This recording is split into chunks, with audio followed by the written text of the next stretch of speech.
এবার হজ যাত্রীদের জন্য সরব হতে দেখা গেল বেঙ্গল কালচারাল অর্গানাইজেশনের চেয়ারম্যান সুরমান আলী মণ্ডলকে। এদিন তিনি জানান, হজ যাত্রীদের ভিসা পেতে খুবই বিলম্ব হয়, তাই সরকার এমন কোনো ব্যবস্থা গ্রহণ করুক যাতে খুব সহজেই তারা তাদের ভিসা পেয়ে যান। পাশাপাশি তিনি আরো জানান যে নানাবিধ সমস্যার সম্মুখীন হতে হয় যাত্রীদের, সেদিকেও যেন আলোকপাত করে সরকার। পাশাপাশি তিনি সংসদের ঘটনার পরিপ্রেক্ষিতে জানিয়েছেন, যারা এই ধরনের ঘটনা ঘটিয়েছে তা অত্যন্ত লজ্জার।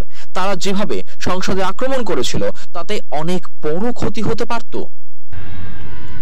বর্তমানে সেন্ট্রাল হজ কমিটি এবং রাজ্য হজ কমিটির সঙ্গে মানে ভারতবর্ষের প্রত্যেকটা স্টেট হজ কমিটির সঙ্গে কম্প্রোমাইজ করে কোনো পরিষেবা দেওয়া হচ্ছে না।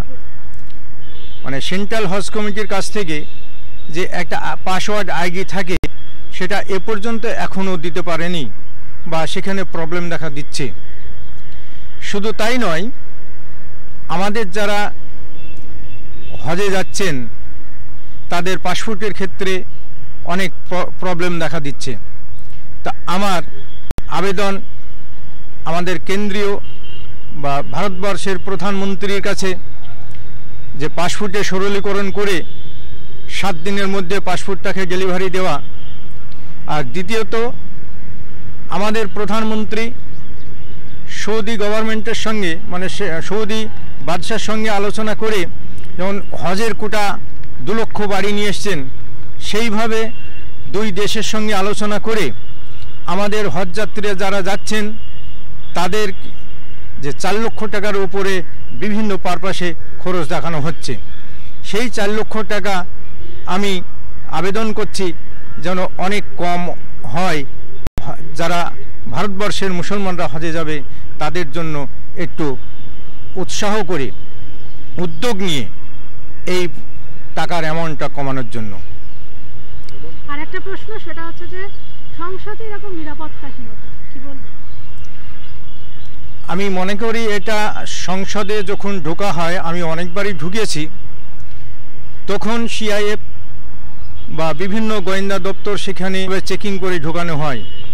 তো আমার মনে হয় যেভাবে এই ছেলেকে ঢুকেছে আমি দেখেছি, তাতে উন্নত মানের কোনো বিস্ফোরক নিয়ে প্রবেশ করেছে, সেটা মেশিনের দ্বারাই হয়তো ধরা পড়ছে না।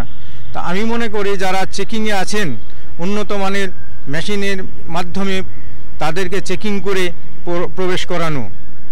তার সাথে সাথে যে নিজে থেকেও যদি ভারতবর্ষের কোনো মানুষ সতর্ক না থাকে, মাইন্ডটা চেঞ্জ না করে যে আমাদের এটা ভারতবাসী, আমরা ভারতবর্ষের সম্পদ, ভারতবর্ষের মধ্যে মানে কোনো রকমের বিশৃঙ্খলতা করব না, আমরা কোনো জাতিভেদ করব না, প্রত্যেকটা জাতি এবং দলবল নির্বিশেষে আমি মনে করি এটা উন্নত পরিষেবার ক্ষেত্রে এটা প্রবলেম হচ্ছে। Bureau report, channel 10।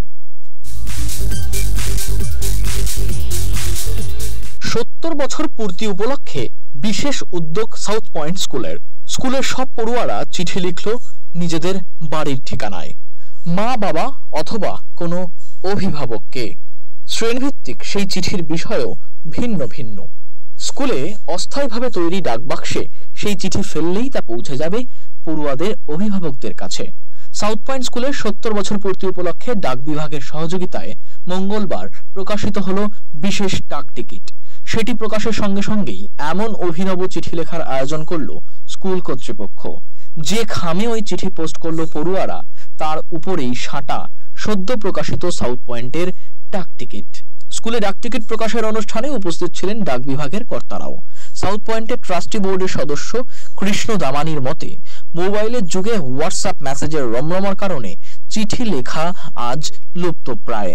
আজকের খুদেরা অনেকেই হয়তো জানেন না কিভাবে একটা হাতে লেখা চিঠি